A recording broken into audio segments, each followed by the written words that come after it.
Stephanie Vaquer might be the best woman in the WWE right now, and you may have never even heard of her before. So today I'm going to tell you who Stephanie Vaquer is and her journey to becoming the women's world champion. Stephanie Vaquer is a Chilean professional wrestler who has wrestled in companies like CMLL, New Japan Pro Wrestling, and had her big break at Forbidden Door with AEW. Her match with Mercedes Moné at Forbidden Door basically put her name on the map and got her all the eyes from the WWE. Any professional wrestler's dream is making it to the WWE, but being a woman from South America and getting the opportunity to join the WWE, it was an absolute no-brainer for her. So she signed with the WWE in mid-2024 and started in NXT, WWE's developmental brand. It didn't take long for her to make it big in the company. At Vengeance Day, February 2025, she became the NXT Women's North American Champion. That is their mid-card title in NXT. But she wasn't done there. A few weeks later at Roadblock at the famous MSG Theater, she ended up defeating Julia and becoming the NXT Women's Champion, the first woman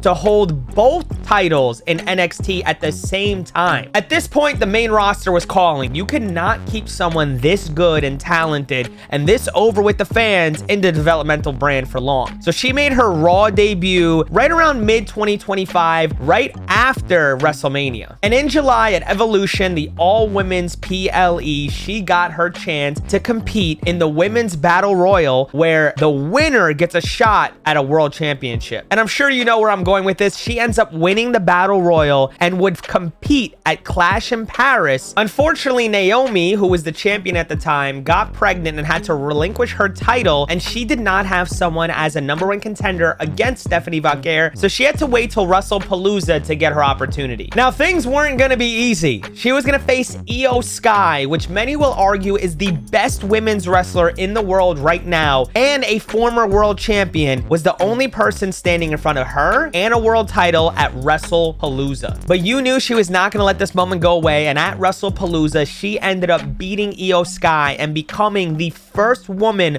born in South America to become a world champion. And just this past week, she proved that she is having one of the greatest rookie years of all time by becoming the Crown Jewel champion and beating the WWE Women's Champion Tiffany Stratton at Crown Jewel and being a 4-time champion in 1 year. With her limited English being the only thing holding her back, once she improves in that field, it is very obvious that she is going to be one of the greats when it comes to the women's division. The sky's the limit for Stephanie Vaquer, and I can't wait to see where she goes next.